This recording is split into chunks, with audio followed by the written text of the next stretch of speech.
I just like cutting. I love to cut, and I want to move farther. I want to go farther in my career, not just cutting locals. I want to cut famous.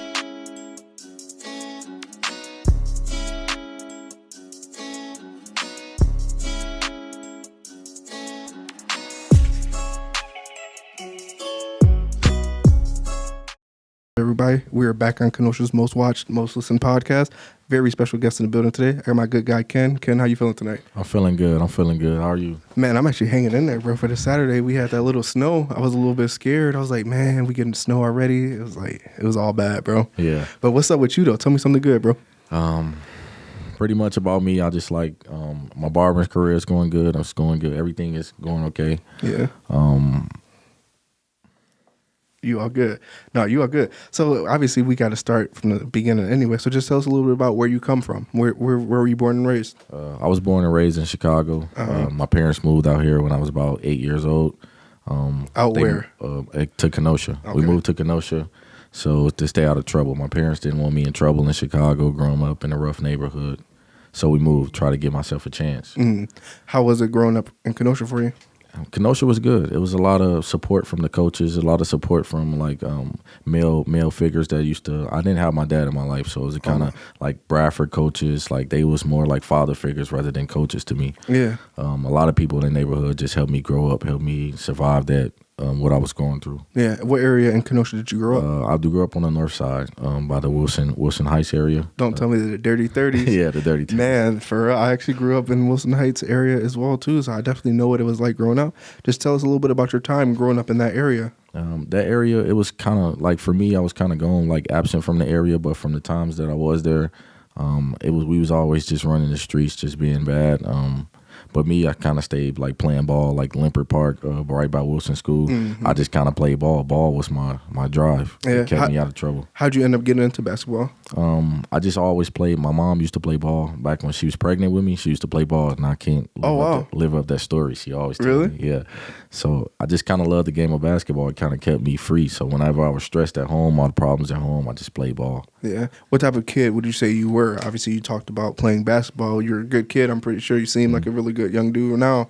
What type of kid were you? I think I was a good kid. I used to go to school, do everything I had to do in school, particularly to learning. Like after school, I would kind of be a little violent, get in trouble with the guys, have a little play fight or whatever. But overall, I was a good kid. When it came to handling my business, I used to handle it. So yeah. I just had to do everything on my own. I felt like I was absent in that father figure at a young age, so I kind of needed it. How would you say you avoided trouble? Because I'm pretty sure in an area like that, obviously the area we both grew up in, it was a poverty-stricken environment, flooded with drugs, gangbanging, activity like that. How would you say that you were able to zone out away from the trouble and everything like that? I guess I was able to zone out from the guys that was at school, the teachers that I met, everyone that was participating in those after-school activities. I just met some coaches, like some friendly people that actually like just reached out with fatherhood that was more to me that I respected and here, and I listened. So it kept me out of trouble at a young age, and I never had to really worry about juvenile, I haven't worried about any of those things. Oh my God. Was there any situations that you did get into any trouble, run into any troubles with the law there? No, not from the Wilson Heights area. When I was young, I didn't really get in trouble. And my trouble started when I was about 18. Right after the season started. I used to play ball in high school, so right after that, I just kind of got into some trouble. And that trouble, I kind of didn't learn from it the first time. I didn't learn from it. So, because I was young. So, what would you say contributed to you not learning from it? Was it because you were young, or you just weren't done living that lifestyle? What would you say it was? I guess I just didn't know. Like a lot of times now, kids don't know what they want to be until it take 25 till you 25 to actually know what you want to be, which is backwards. But I wasn't really taught that you had to be something at a young age, so I kind of had to figure out on my own. And your situation makes it a little bit harder as well too, since you said you didn't have that father figure in your life as well too, and that's what is detrimental to a lot of kids nowadays as well too, not having proper guidance, like in-house guidance. Like you said, you have the coaches and everything like around you, but that's only from a certain time, if you will, because it's not like the coaches are going home with you. Have to deal with the things that you see in the area that you live in as well too. So I definitely feel you, and like you said, it does take a lot of us a little bit longer to really learn from it and everything like that. So you said you were 18 when you stumbled across your first issue. Did you have to go away for any of that or anything like that? When I was 18, I did like 2 months. It was just for like a disorderly between me and my old girlfriend. It was disorderly, but then I learned my lesson. About 2 years later, I got into some deep trouble. Oh no! I graduated school. I did everything I had to do, but I had no path. So I kind of didn't start college. I kind of didn't start right off to doing what I wanted to do, like leisure time. Yeah. So when I figured out, I ended up getting into some trouble, and I ended up going away for 5 years. Dang. Which I think that I needed. I really needed for me to grow up, for me to get this patience that I have, and to be determined like I am. Like jail just kind of woke me up and broke me in at the same time. Like now, as I've been getting out now, I needed that jail experience because now I'm doing good. Yeah. Now, what was it like for those people who've never been to jail or anything like that? Just tell us a little bit about what it was like for you. For me, like so many people comfortable with being in jail. So many males, they just, I don't know, they get the call from home. They get to do everything that they want to do in jail. They get to be somebody. Yeah. But for me, I sat back. I actually read books. I actually just thought about my life as a whole. Like, I want to do this. And barbering was something that I can fall back on. It's like, I need something that's going to make me some money and keep me out of trouble. Yes, sir. Because you get, in Wisconsin, you get a lot of papers. Yeah. One mess up and you're back. Anybody can say you did anything and you're going back to jail. Yeah. So it's a 90% chance that everyone goes back to jail that's on papers. Oh wow, really? Yes. So I'm trying to beat the odds. And if I can beat the odds, I really prove something to myself that I can stay out of prison. So I'm grown. I'm just looking for me an opportunity to prosper. I want to do better in my life, and I'm going to do better. Yes, sir. Now, me knowing you personally, I know that you have a son. Did you have your son before you went to jail or after? I had my son before. My son was actually 6 months. So during that incarceration, my son used to always come and see me. But the hard part was just telling my son that I'm coming home soon, or trying to explain to my son, like, why did I do this such an act? But now I'm kind of past that. I know I missed days of my son's life, but now it's about what I can show him, what I can give him from my experience. And I can give him a lot because I learned a lot. Yes, sir. And I see you growing every day, man. I'm actually very proud of the father that you are. Like, not many people have that. And like we were just talking about, not many people have that father figure in their life that's going to be there. Because a lot of people that I know, they'll talk to, they say, my dad was kind of there, but then he kind of wasn't. And I'll say, well, what do you mean? They say, well, it kind of was a revolving door when he was in my life. He'll come and then he'll go.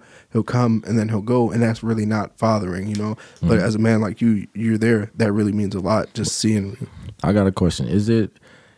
What is it that our fathers was never there? So should we make excuses that our father weren't there, or that we didn't learn from a young age? See, now I'm so glad that you asked that question, my guy.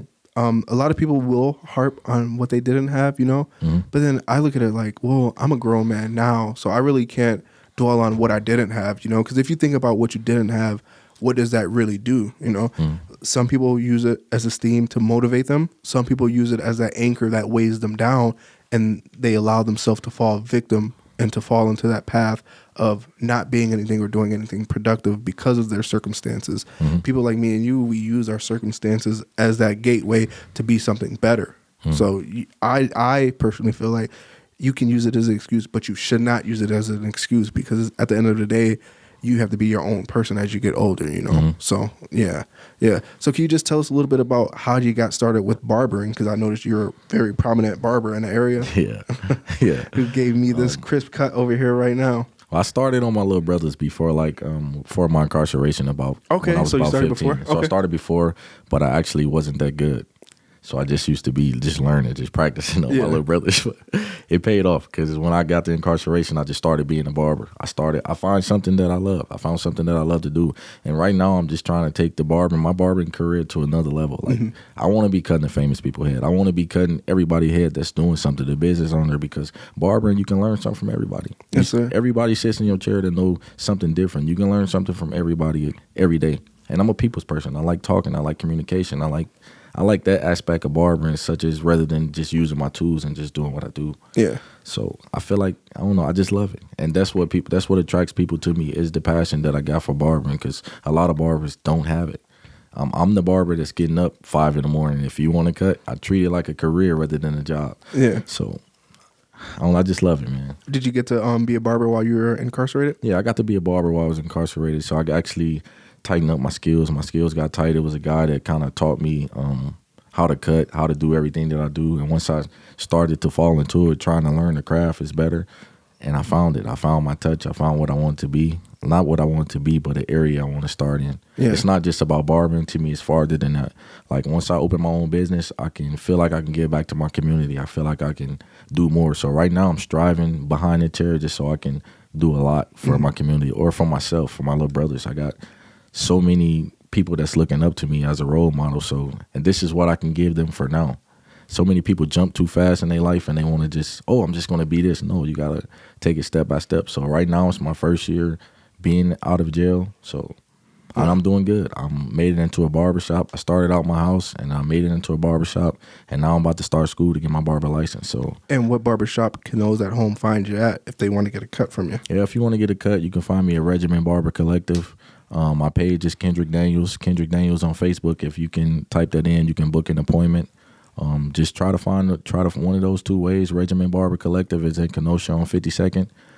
Just stop in, ask for Ken. Yes, sir. Now, looking back on it, obviously you had to have some sort of motivation while you were incarcerated. Was there anything that you were telling yourself every day, knowing that you had to sit in there for 5 years? Yes, I told myself that I would never put myself back in the same position, because every day when your son is just, he needs you.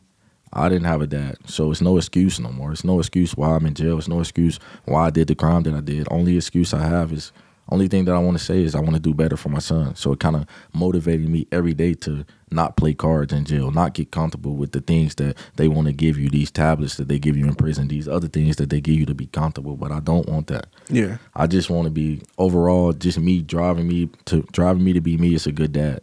And my son, he actually loves that. Yeah. And for this whole year, it's the only thing that kind of made me happy, keep me sane inside. Yeah. Can you just tell us a little bit about the feeling of obviously before you get there, you have to go there. Yeah. Can you just tell us a little bit about the feeling of knowing that you're going to be in there for 5 years? Because that's an extremely long time, because there's times where, let's just say you go like camping or something like that and you're just away from everything you love and you're only there for a day or two and you're just like, man, this is prison. I've caught myself saying that too. I was like, I feel like I'm in jail right now. I'm like away from my iPhone. I'm away from like those things that make me comfortable in the outside world. So can you just tell us a little bit about what that was like? To be perfectly honest, it was all new to me. So I was so stressful in the beginning of my bid. It was just like, how can I do this? Like, how can I be strong enough to sustain what they got, this punishment, Because I felt like I was over-sentenced. I felt like the justice system plays a different way on you. So we're not trying to go all into that. But I did my crime and I want to do my time. But I just felt like it played, like some people can go in there, they can have a nice lawyer and they can get out from whatever they did. Mm-hmm. But see me, I took a plea, I took my charges. Oh, I did this, and I want to be set down for it because I needed to be. Mm-hmm. But throughout the bid, it was hard. It was hard for me to just try to stay every day sane, but I had to because I had somebody out there that was waiting and depending on me. Yes, if you break down under those circumstances, who could you be? Mentally, you got to be more stronger mentally, and that's how I beat a lot of people at what I do because I'm more mentally fit than a lot of people. If you can be mentally, it don't matter if you keep me in a room, in a box. If you more mentally prepared, I'm more mentally prepared for tomorrow. Like, I'm going to think of something that's going to keep me sane and keep me humble, keep me going in the direction that I need to go. Yeah. Now, with you saying that, obviously you've done prison time and everything like that. Now, have you ever had anyone try to judge you off of the mistakes that you've made? Yes. A lot of people judge you off the mistakes that you make. Like, any mistake that you do after that, like right now that I'm out of prison, any mistake that I do, any thing that I do, oh, he's a convict or he's this. But me, I just don't listen to that. You can't give them a reason to put you that way. Everything that people going to see of me is doing better. I'm going to prosper. Like when you see me, oh, this guy's staying out of jail. This guy's doing something good. He's doing something different, which I am. Yeah. If it's an opportunity presents itself and somebody's able to give me an opportunity and something that I like, I'm going to take it and I'm going to excel in it. Yeah. What would be your piece of advice for those that don't know you? Like if there's a one-liner you could say about yourself to make them separate you as a person from the mistakes that you've made in your life? I guess I would say I work harder than a lot of people to be where I'm at. Yeah. My circumstances was never good, but I work hard. Yeah. I work hard to be where I'm at. Like, and I love what I do now, so it's kind of keep me out of trouble. Like, I'm afraid to go to jail. I'm not that tough guy that wants to go to jail. Like, I'm afraid to go to jail. I'm not that guy. Yeah. So it's like, Yeah, I can be better. That's just me. It's my motto. It's my motto. Like, we can be better. Yeah. I can do better. We can do better. Yes, sir. Now, we don't have to get too detailed or detail oriented or graphic with it, but was there anything in there that you ever saw that you was like, dang, that's kind of scary?